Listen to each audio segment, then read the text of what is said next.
you're watching Overdrive. Now, brandishing its catchy looks and its swanky first-in-class features, we're here to take a look at Hero Motocorp's third offering in the 110cc scooter space.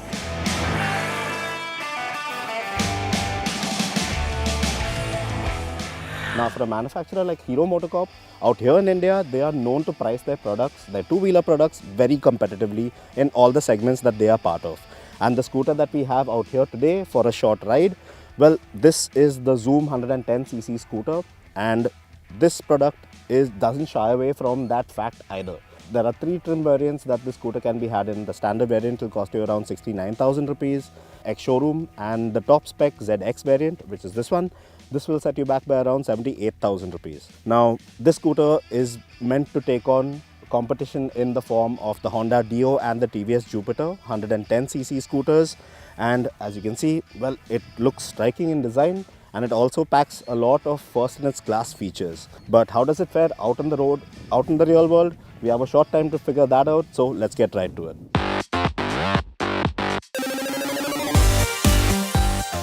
Now, coming to the engine, the Xoom is powered by the same 110.9cc motor that already does its duty in the other two 110cc Hero scooter models. Output levels of the motor are identical as well at 8.2 PS and 8.7 Nm. And you even get Hero's idle start-stop tech, or i3S, to aid you in your quest for better mileage on the top two Xoom variants. Now, performance on the engine is just like before. It feels quick to accelerate to around 40 to 45 kmph, and the scooter feels at ease at this point. Pushing to 60 kmph comes along quite nicely as well, but after that the engine can sound quite brash, with the speedo indicating about 80 kmph. So when it comes to engine refinement, there's definite room for improvement here. Now, Hero says that the Xoom's chassis is almost identical to that of the other two 110cc scooters, although there have been some tweaks that have been made to accommodate the different panels and bigger rear wheel. The telescopic fork and the offset monoshock suspension setup is carried over from the other two scooters as well. And this time around, it has been recalibrated to be stiffer in order to provide the sportier ride experience that this scooter is supposed to give you.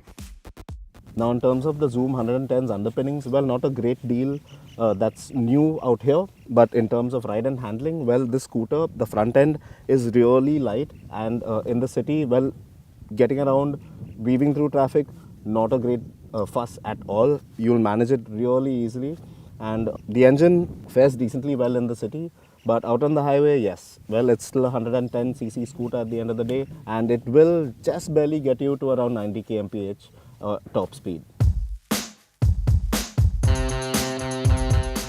Now, changing direction on the Xoom is never going to be a problem because it feels so light and easy to manage. Even taking U-turns on the scooter is a breeze on account of the awesome turning radius. While on paper, the ground clearance might not seem like much compared to the competition, but the suspension is stiffly set up, so there's less pitching about, which allows this scooter to clear ditches quite nicely. But taking on rumblers and rutted surfaces at speed is definitely going to be unsettling, and it will rattle your board.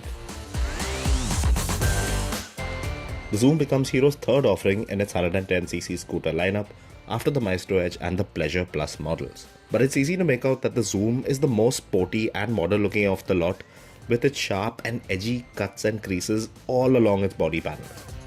The scooter also gets some deep storage bays behind its front apron, and there's even a USB port thrown in there for good measure. But what's notable about the scooter are its first-in-class features, like the LED headlight with its catchy H-shaped DRL, and the same is replicated at the rear of the scooter too in the taillight. Then again, you have the fully digital instrumentation which comes with Bluetooth connectivity and a big 12-inch wheel at the rear instead of the usual 10-incher. But the one feature that's bound to raise your eyebrow are its cornering lights. Yes, the Xoom scooter uses a gyroscope to detect lean angle and then illuminates the lights on either side of the scooter's apron accordingly. Well, we're not too sure of what to make of the system's functioning at this point because our brief stint with the Xoom was during daylight hours this time around. So we didn't have a really good chance to see how effective the system works at sundown. So we'll reserve our judgment for that bit at a later time. Now, in order to keep the swanky new design and keep costs in check, Hero has refrained from having an external fuel filler lid with the Xoom. And you'll have to do things the good old fashioned way by removing the key from the ignition and jabbing it in the side. Although paint quality is alright for a scooter at this price point, well, if I had to nitpick, I'd say that the level of fit and finish could be a little better as well. Now, the top spec variant is almost 8,000 cheaper than the top draw TVS Jupiter 110 and about 5,000 more costly than its direct rival, the Honda Dio. But with the Hero, you do get features like the i3S and cornering lights and, of course, that outstanding design. So yes, Hero is offering you a good looking scooter that's packed with features, and its overall attractiveness is only accentuated by its pricing. But when it comes down to functionality, there are some setbacks. For starters, footroom on offer here is at a premium for the rider, with storage space behind the front apron eating away at precious room. This leaves little or no space for you to place items between your feet in terms of bags, parcels of that sort, the stuff that you usually carry around in that space. But then again, I'm also not disappointed with the absence of an external fuel filler lid, but access to the underseat storage could have been simplified through the accommodation on the scooter's ignition. We'll definitely have to spend a lot more time with the Xoom to understand it better. With all that the scooter brings to the table in terms of the new tech that it gets and the big rear wheel, well, it is designed to be a sporty scooter that is aimed, or it is targeted at the younger audience, and yes, well, it certainly will appeal to that audience. But then in terms of functionality as a whole, well, the scooter does have its setbacks. It's time for us to take our final commercial break here on Overdrive, but coming up on the other side, we pit the Royal Enfield Hunter against the TVS Ronin. Bertram, meet Hector, the